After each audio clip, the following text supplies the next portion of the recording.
Cómo encarar la fragilidad económica, obra de la autoría del doctor Arturo Huerta González, un referente en el análisis de la economía mexicana.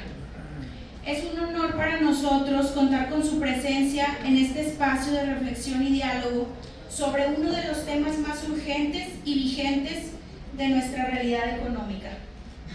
En nombre del diputado Jesús Elizondo y el equipo organizador, agradecemos su asistencia, su interés y su disposición para enriquecer este encuentro con su escucha atenta y su participación activa con preguntas al término de la presentación. Sin más preámbulo, me permitiré dar lectura al orden del día de esta jornada.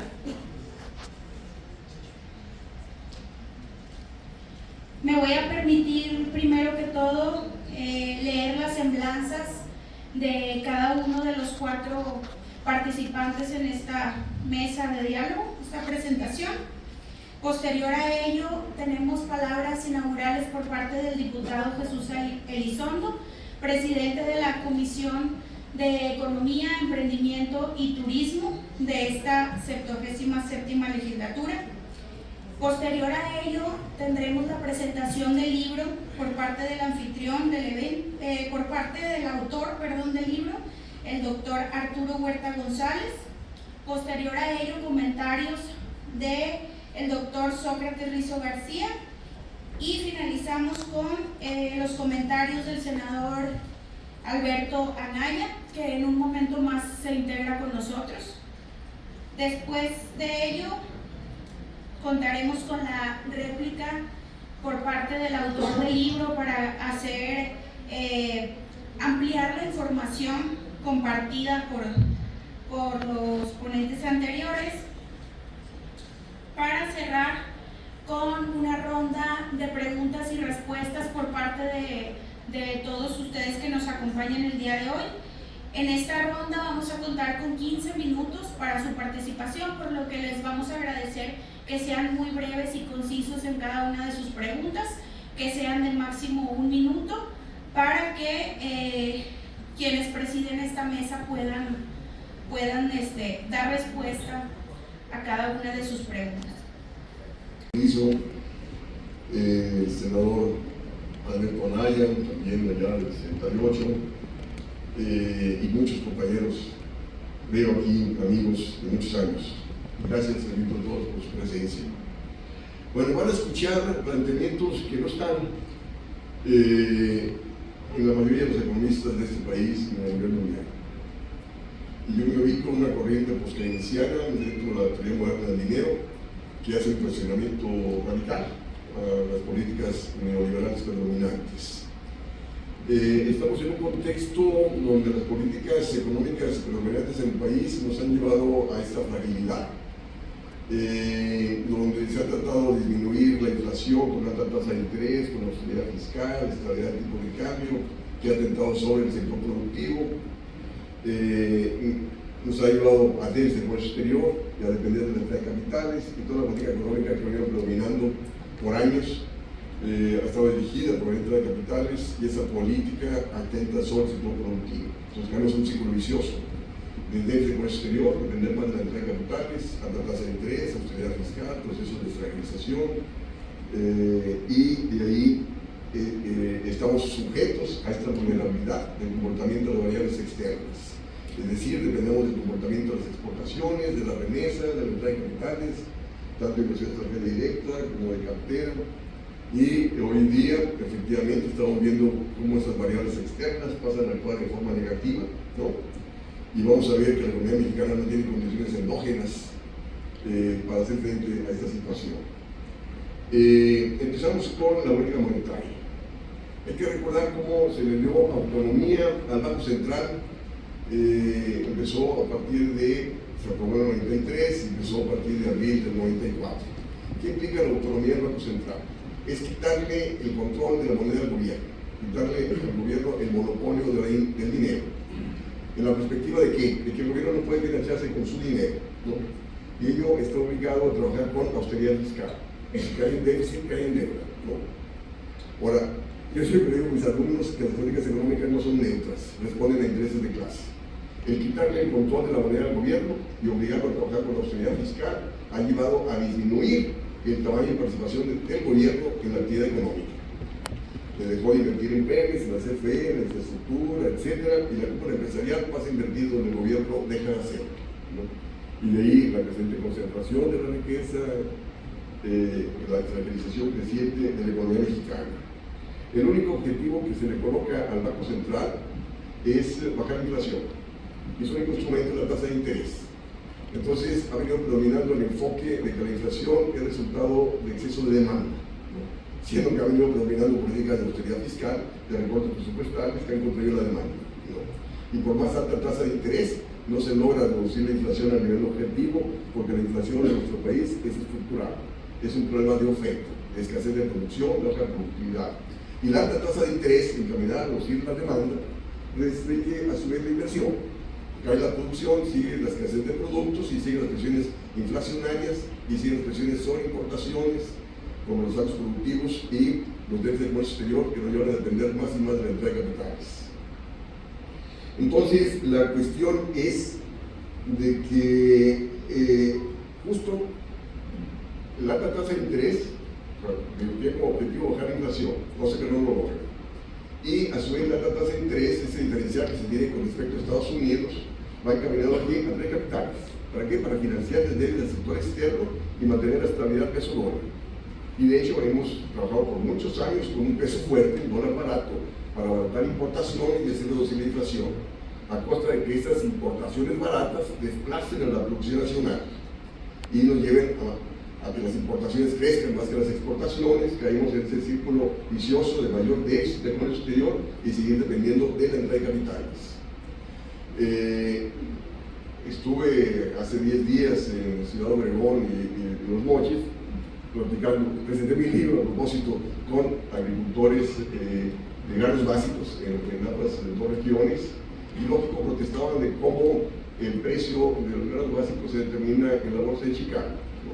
Y si a eso le sumamos que hemos trabajado con un dólar barato, pues lógico no tiene ninguna competitividad entre las importaciones, y no por nada el país importa más del 50% de los granos básicos que consumimos. Como esta política inflacionaria, repito, de alta tasa de interés, restringe la inversión, restringe la producción, abarata el dólar, nos lleva a mayor déficit de comercio exterior y a depender más y más de la entrada de capitales. Entonces, la cuestión es de que a su vez esta alta tasa de interés nos ha llevado a menor crecimiento económico. Hoy día ya no tengo la menor duda de que los próximos datos del INEGI nos van a reflejar una recesión, porque cayó el cuarto trimestre de 2024 y este primer trimestre también va a caer, ¿no? Entonces, esta 9% de tasa de interés de referencia, la banca cobra mucho más. Entonces, ¿cómo se va a pagar si el ingreso de las empresas individuales va a ser negativo, ¿no? Se está aumentando los problemas de insolvencia de cartera vencida. Que vamos a hablar de estabilidad bancaria, no tengo la menor duda. Y de hecho, los datos del día de hoy, que dan las ganancias de la banca en el primer trimestre de este año, los primeros 3 meses, refleja de que en términos reales las ganancias cayeron en relación al mismo periodo del año pasado y van a seguir cayendo por el problema de insolvencia que la propia política económica predominante genera. Entonces, la cuestión es que no se justifica la alta tasa de interés porque ha fracasado, repito, para cumplir el único mandato que tiene el Banco Central, que es bajar la inflación. O sea, no se baja la inflación aumentando la tasa de interés, restringiendo la actividad económica, la actividad productiva, porque siguen los datos productivos presionando sobre precios, ¿no? Ahora, la cuestión es que estamos en un contexto de libre movilidad de capitales que exige trabajar con moneda estable, con tipo de cambio estable, y se está apreciando mejor para el capital financiero, porque cuando sale el dólar está más barato que cuando entra. Gana por la alta tasa de interés o por la ganancia que hayan obtenido en el país, y al salir, repito, el dólar está más barato que cuando entra. Así estuvieron muchos años, ¿no? Y el problema es de que justo la libre movilidad de capitales impide bajar la tasa de interés, impide incrementar el gasto público para dinamizar la economía. Es decir, el crecimiento económico te requiere bajar tasa de interés y te requiere incrementar el gasto público para incrementar demanda y así impulsar la inversión, ¿no? la inversión productiva, ¿no? Y eso no se da porque, repito, la ley de movilidad de capitales, si baja la tasa de interés, el capital financiero va a buscar otros mercados donde invertir. Entonces, de ahí que el Banco de México mantiene esa alta tasa de interés. Y Hacienda mantiene la austeridad fiscal, ¿no? ¿Por qué? Porque predomina el enfoque neoliberal de que el déficit fiscal es inflacionario.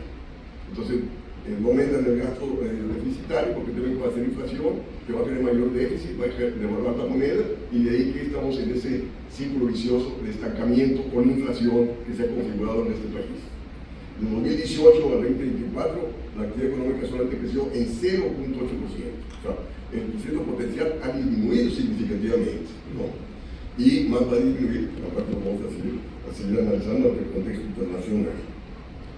Entonces, es cuestionable la autonomía del Banco Central. Nadie cuestiona la autonomía del Banco Central, ¿no? Y la política monetaria debe actuar en favor del crecimiento económico, debe actuar a favor de la creación de empleo. En Estados Unidos, la Reserva Federal tiene como objetivo baja inflación en el contexto del crecimiento económico, en el contexto de alto empleo, ¿no? Y aquí solamente un solo objetivo, ¿no? Bajar la inflación, que ni siquiera lo logra. Entonces, la cuestión es de que sí,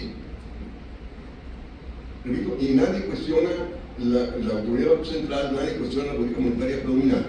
La política monetaria, repito, tiene que generar condiciones de crecimiento. Si nosotros vamos a la historia reciente, bueno, reciente en el sentido de cuando Rodrigo Gómez fue el director del Banco de México, el Banco Central actuó como banca de desarrollo, ¿no? Donde el Banco Central financiaba al gobierno, ¿no? El Banco Central regulaba el sistema bancario, donde había cajones crediticios, encaje legal, cajones crediticios en favor de la agricultura, en favor de la industria, de las ramas industriales, y la economía mexicana creció al 6.4% promedio anual, con inflación del 3%. No fue Ortiz Mena, a él le dan todos los atributos del desarrollo estabilizador, no, fue Rodrigo Gómez, el gobernador, el director del Banco de México en ese periodo, ¿no? Sí, y repito, y resulta que la ley orgánica del Banco de México le impide al Banco Central comprar deuda directa al gobierno, ¿no? Dice porque va a generar inflación. En absoluto, todo depende de donde se realiza el caso. En el 2020, la crisis del 2020, bancos centrales como en Inglaterra llegaron a un acuerdo con el gobierno para prestarle todo lo que quisiera al 0.1%, ¿no? Para evitar una fuerte caída de la actividad económica y para combatir la pandemia. Aquí en absoluto, se mantuvo una tasa de interés de 4%, en un contexto de la economía mexicana cayó a 8.2%. Pero bueno, el tipo de cambio, ¿no? El tipo de cambio debe ser una variable en favor de la producción nacional, ¿no? Se debe ajustar la relación peso-dólar en torno a incorporar el diferencial de productividad de precios con Estados Unidos, que es nuestro principal socio comercial. Y resulta que el tipo de cambio pasó a ser una variable financiera. Esa estabilidad del tipo de cambio, repito, actúa en favor de que el capital financiero venga y no se vaya, ¿no? Entonces, y la estabilidad del tipo de cambio, repito, se ha logrado por entrada de capitales. La economía mexicana no tiene condiciones endógenas, internas, para estabilizar el peso dólar, ¿no? Porque tenemos déficit de comercio exterior. Y el déficit de comercio exterior te presiona sobre la paridad cambiaria. Si se ha mantenido la paridad cambiaria es por la entrada de capitales, vía alta tasa de interés, procesos de estabilización, endeudamiento, ¿no? Y la cuestión es que se configura una distorsión de precios relativos, alta tasa de interés y apreciación del tipo de cambio. Y ambas variables actúan en detrimento de lo productivo, ¿no? Porque ese dólar barato, por lo cual se ha venido trabajando, abarata importaciones que desplazan a la producción nacional, ¿no? Y frena, lógico, el crecimiento económico. Y en ese contexto de disminución de la competitividad, pues lógico, las empresas mantienen bajos salarios, ¿no? Justo para, a través de bajos salarios, contrarrestar la pérdida de competitividad que te genera el dólar barato, ¿no? Entonces, la cuestión es que estamos en un contexto de alta tasa de interés, de estabilidad del tipo de cambio y austeridad fiscal, que ahorita vamos a analizar, ¿no? Y todas estas variables actúan en detrimento de la inversión productiva, ¿no? Porque la austeridad fiscal restringe el gasto público para disminuir el déficit, disminuir la deuda, y por lo tanto disminuir la demanda, y con alta tasa de interés nadie invierte. De ahí la disminución de la inversión tanto privada como pública, ¿no? Entonces, y lógico, toda esta situación genera una fragilidad de la economía mexicana, ¿no? Hay presiones sobre el sector externo, ¿no? Vamos a ver cómo la propia austeridad fiscal genera presiones sobre las finanzas públicas, deteriora la esfera productiva, ¿no? Y caemos en esta dependencia creciente de la entrada de capitales. Entonces, repito, es insostenible la escalera del tipo de cambio. ¿Por qué? Porque se sustenta vía entrada de capitales. Surge la pregunta, ¿tiene la economía mexicana asegurada la entrada de capitales? Luego más en este contexto de inestabilidad financiera que se está dando, ¿no? En absoluto, en absoluto. La cuestión es, ¿sí? ¿Cómo el gobierno esperaba inversiones por el nearshoring por 277 mil millones de dólares que no van a venir, justo por las aranceles? ¿Quién va a venir a invertir? Pues exportar a Estados Unidos y ante los aranceles que Estados Unidos está colocando. Entonces esa inversión no va a venir. Entonces supongo que surge la pregunta, ¿vendrá la inversión financiera como lo va venido haciendo por ese diferencial de tasa de interés? Pues la misma inversión financiera se va a preguntar cuál es la viabilidad de que la economía mexicana le pague ese 9% que ofrece en un contexto donde la economía va en declive, ¿no? Lógico, aumentar la incertidumbre y ese capital en vez de venir va a salir, ¿no? Y la bronca es que nada de eso se está discutiendo, ¿no? En los partidos políticos o en el Congreso y en las universidades, ¿no? Entonces la cuestión es de que a su vez al priorizar la estabilidad, por más que el Banco Central dice que trabajamos con tipo de cambio flexible, hacen todo lo posible, tanto Hacienda como el Banco Central, de que no sea flexible, ¿no? La alta tasa de interés hace que proveer entrada de capitales para mantener estable el tipo de cambio. Hacienda, por su parte, mantiene la austeridad fiscal, ¿justo para qué? Pues para mandar señales de que no hay presión de demanda sobre el peso y sobre el sector externo, ¿no? Entonces, repito, se mantiene la estabilidad del tipo de cambio a costa de no tener política económica para el crecimiento. Entonces, el crecimiento económico requiere, por insistir, baja tasa de interés e incremento del gasto público. Y por lo tanto, hay que dejar de lado la estabilidad del tipo de cambio, trabajar con tipo de cambio flexible en torno al mercado, ¿no? Para poder bajar la tasa de interés e incrementar el gasto público con el crecimiento económico, ¿no? Entonces, la cuestión es, repito, de cómo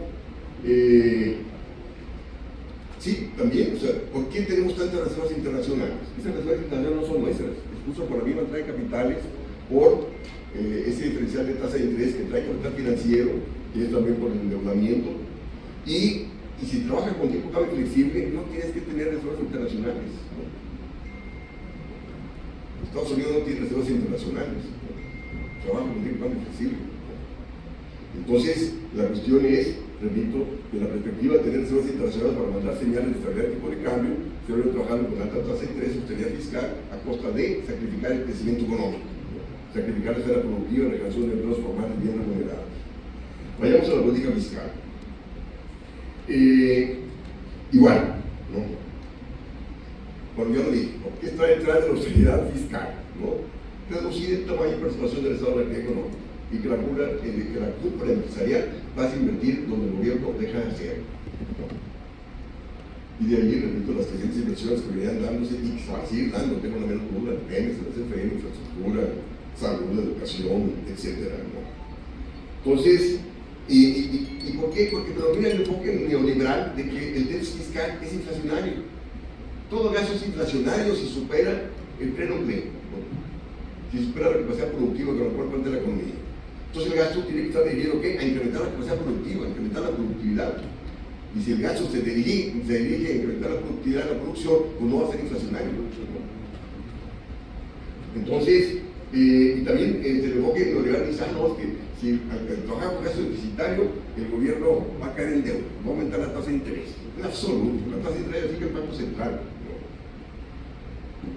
Y luego hemos caído en una situación que por más restricción del gasto público para disminuir el déficit fiscal, el déficit fiscal sigue creciendo la deuda.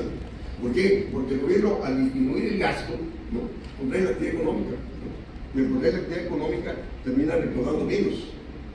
Y luego al contraer la actividad económica están los problemas de desempleo, están los problemas de violencia. Entonces el gobierno tiene que gastar más en gasto social, en gasto de seguridad, Y por lo tanto, sigue presionando sobre las finanzas públicas y sigue creciendo la deuda, ¿no? Y luego más por la alta tasa de interés que el Banco Central mantiene, ¿no? Y de hecho, los déficits fiscales recientes no es porque el gobierno haya gastado más, es por la alta tasa de interés que ha incrementado el costo del servicio de la deuda. Y de hecho, el presidente el año pasado, la Comisión Bancaria festejaba las ganancias de la banca. Oye, espérate, esas ganancias son el resultado de tu déficit fiscal. Tú estás pagando esas ganancias, ¿no? A la banca, ¿no? Pero bueno. Entonces, la cuestión es de que esa alta tasa de interés incrementa el costo de la deuda de empresas, familias y del gobierno, ¿no? Y para pagar la deuda, pues el gobierno disminuye el gasto, ¿no? Justo para poder pagar la deuda, las familias disminuyen su consumo, las empresas disminuyen la inversión, ¿no? Para poder pagar el alto costo de la deuda. Entonces las ganancias de la banca es el resultado de ¿qué? De la descapitalización que está haciendo sujeto el Estado, el gobierno, las empresas y los individuos, ¿no? Y nadie cuestiona eso. Nadie presenta necesidad de regular la banca o de que el Banco Central deje de tener altas tasas de interés por la situación problemática que está generando en el país, ¿no? Entonces, la cuestión es de cómo la política de austeridad fiscal ha relegado, ¿no? la satisfacción de necesidades de crecimiento productivo, de desarrollo tecnológico, de generación de empleo, relegado gastos de salud, de educación, etcétera, ¿no? Entonces, por lo tanto, y además, ¿no? O sea, en un contexto donde la economía mexicana tiene déficit de comercio exterior, el déficit de comercio exterior disminuye el ingreso de las empresas e individuos, porque las importaciones desplazan la producción nacional. Entonces eso afecta la creación de empleo y afecta la ganancia de las empresas. Entonces estas disminuyen consumo e inversión, ¿no? Entonces el déficit de comercio exterior y la disminución de consumo e inversión del sector privado, ¿no?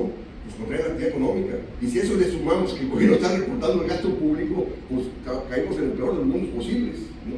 La política fiscal debe ser contracíclica, ¿no? Es decir, contrarrestar el déficit fiscal, ¿no? Contrarrestar la caída del consumo y la inversión del sector privado para mantener la dinámica económica del país, ¿no? Y no estar actuando con políticas restrictivas que pasan a profundizar la problemática económica. Y ahora, ante el escenario que se viene, ya está presente, están los datos, ya se han caído las exportaciones del primer trimestre de este año, ¿no? Es inconcebible, ¿no? Que así esté restringiendo el gasto público, ¿no? Y que siga la tasa de interés. O sea, no por nada muchas economías están volcándose hacia el crecimiento del mercado interno, porque el crecimiento hacia afuera, lo que vamos a ver en el cuarto capítulo, deja de ser motor de crecimiento, las exportaciones. Entonces hay que volcarse en torno al mercado interno, y para ingresar al mercado interno hay que incrementar el gasto público, hay que incrementar el empleo, hay que distribuir el ingreso, ¿no? Y nada de eso está presente. Entonces, la cuestión es de que mientras el gasto público no aumente, mientras no baje la tasa de interés, no hay perspectiva alguna de crecimiento, y luego menos, repito, ante la caída de exportaciones y menores de capitales que se está dando, ¿no? Y, repito, la deuda, una empresa, una familia, sí tienen que pagar la deuda dejando de consumir e invertir, pero no un gobierno, ¿no? Su magnitud de gasto es de tal proporción, ¿no? Que el gobierno, al disminuir el gasto para disminuir la deuda, repito, contrae la actividad económica, recauda menos, repito, sigue el déficit fiscal y sigue creciendo la deuda. La deuda se paga gastando, ¿no? Eso aquí los neoliberales van a soltar el grito en el cielo.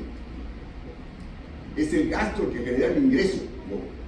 La posición keynesiana, ¿no? El gasto se genera el ingreso, ¿no? Entonces el gobierno tiene que gastar más para reactivar la economía y así poder recaudar más para disminuir el déficit generador de la demanda y de la actividad económica. Surge la pregunta, ¿cómo el gobierno va a gastar más? El Banco Central debe acompañar el gasto público, ¿no? Y eso acontece en muchas economías del mundo, ¿no? Eso aconteció en el país, repito, en los 50s, 60s, ¿no? Donde el Banco Central acompañaba el gasto público, ¿no? Y no fue inflacionario, porque el gobierno gastaba en infraestructura, gastaba en política industrial, política agrícola, ¿no? pero nada de eso, repito, se discute en el país. Entonces, hay un autor muy importante, Valerner, ¿no?, que habla de las finanzas funcionales, ¿no? ¿Qué tanto debe gastar el gobierno? ¿No? Pues debe gastar lo suficiente para mantener el pleno empleo, ¿no? Y no gastar más allá de esto, porque va a generar inflación, ¿no? En el 2020 cayó tal la inversión y el gasto público, había bastante capacidad ociosa, bastante desempleo, que el gobierno pudo haber gastado sin generar inflación. No lo hizo. ¿No? ¿Para qué? Para no ser mal visto por los acreedores, por las calificadoras internacionales, ¿no? ¿Para quién se gobierna? Para las calificadoras internacionales o se gobierna para el país, ¿no? Pues las calificadoras no votaron por el gobierno, ¿no? Entonces vemos que sí, hay una universidad que tiene una discusión con otros economistas que dicen: no, se requiere una reforma tributaria para incrementar el gasto público. ¿Cómo vas a instrumentar una reforma tributaria en un contexto donde la economía mexicana no está creciendo? Aumentas impuestos y más va a caer el consumo y la inversión del sector privado. Un gobierno soberano que controla la moneda no necesita de impuestos ni de deuda para financiarse. El gobierno simplemente gasta, no necesita emitir billetes, gasta a través de un teclado, ¿no?, en la computadora, para acreditarle a la cuenta de aquellos que venden bienes y servicios. Eso se produce en depósitos bancarios y después reservas bancarias que son reguladas por el Banco Central. La deuda viene después del gasto, ¿no?, justo para regular la liquidez de la economía y los depósitos y las reservas bancarias.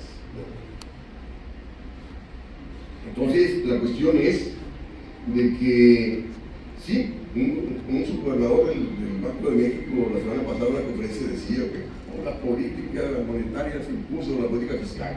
Es lo clásico que no debe estar, bueno, de acuerdo con lo clásico del Banco Central, ¿no?, de todos colores.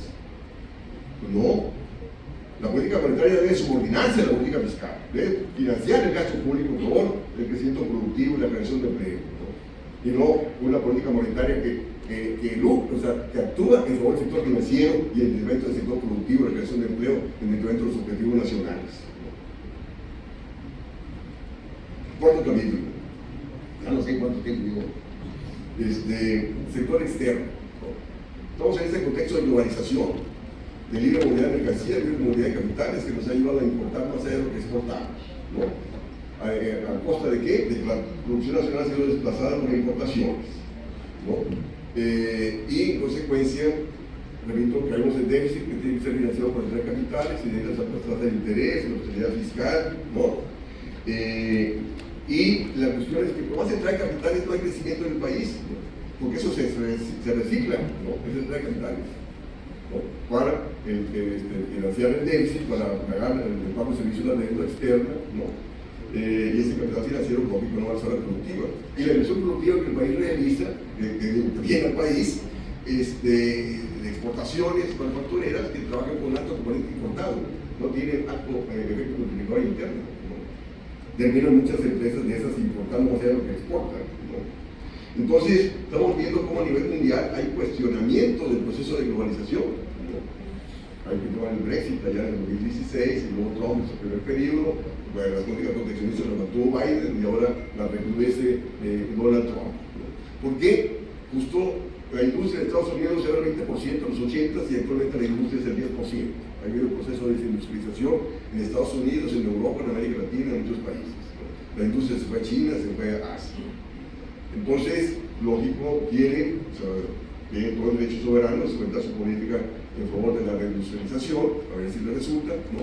Pero está caminando ahí, ¿no?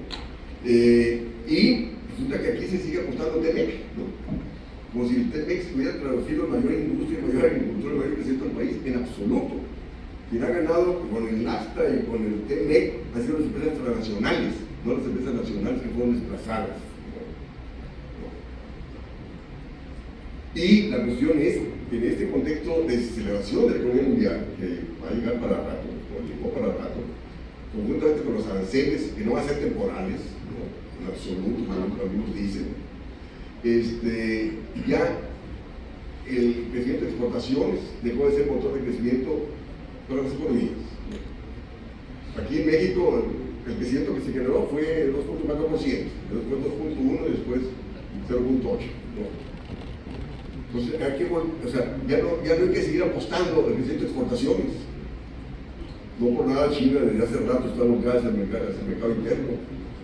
Y aquí no hay, se plantea el plan México, ¿no? Pero no hay ninguna política macroeconómica que lo sustente, ¿no? Si ahora que sí, que hay que subir importaciones, a través de la industria, sí, espérate. Pero la inversión requiere baja tasa de interés, cosa que no tenemos. La inversión requiere que haya ganancia en la esfera productiva, ¿no? Y la ganancia sigue siendo mayor en el sector financiero y no en el sector productivo. Y para que la ganancia aumente en el sector productivo hay que aumentar la demanda, ¿no? Justo para que se revise la producción, que se vaya a concretar. Entonces, se requiere política industrial y agrícola y, repito, se requiere invertir en gasto público, en disminución de la tasa de interés y tipo de cambio competitivo. Ya, un minuto. Sí. Entonces, la cuestión es esta, ¿no? Ya se me quedó.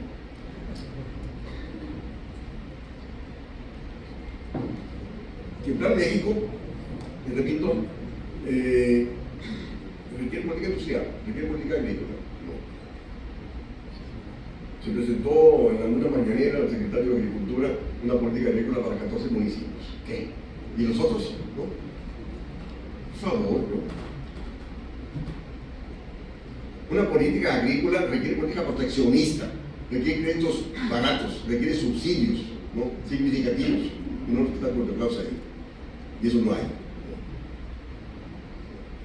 Sí, esos agricultores que dije de Ciudad Obregón y los mochis dicen que salgan del TEMEC los granos básicos, que no somos competitivos.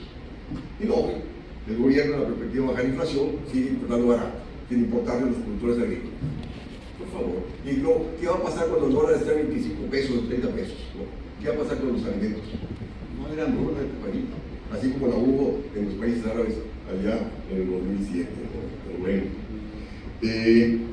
Entonces, ya para terminar, ¿no? Sí, repito, hemos caído en este contexto de vulnerabilidad externa, donde hoy en día esas vulnerabilidades externas están actuando en forma negativa. Caída de exportaciones, caída de entrada de inversión extranjera directa, caída de remesas, y no tenemos condiciones endógenas, ¿no? Y manejo sobre la política económica para crear esta situación, ¿no? Porque habría que aumentar el mercado interno. Para eso habría que incrementar el gasto público y sigue con recursos presupuestales, ¿no? Habría que bajar la tasa de interés, ¿no? Y habría que sujetar a políticas proteccionistas que no están en la mente de los tomadores de decisiones. Entonces, termino señalando que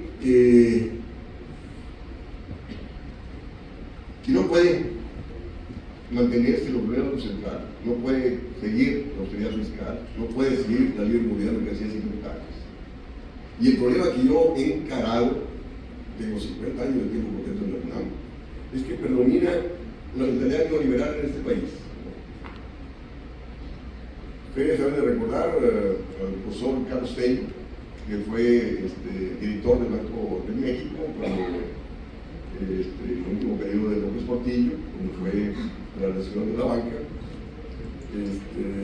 Éramos compañeros ahí de salón, prácticamente vecinos de salón en la facultad, siempre platicamos 5 minutos antes de cada clase, y en una clase por 5 años me dijo, en esta facultad, la Facultad de Economía de la UNAM, que supuestamente es izquierda, ¿no? Supuestamente, digo, en esta facultad, solamente tú y yo estamos en contra de la autonomía del Banco Central, ¿no? Relegando que el resto de los profesores, todos defendiendo la autonomía del Banco Central. Y de hecho, nadie cuestiona el TEMEC, nadie cuestiona la austeridad fiscal, te hablan de finanzas responsables. ¿Responsables para quién? No son responsables para los objetivos nacionales de crecimiento del crédito fiscal. No son responsables para impulsar la industria y la agricultura y tener condiciones más endógenas de acumulación de crecimiento de forma sostenible. Entonces, el problema termina siendo político, ¿no?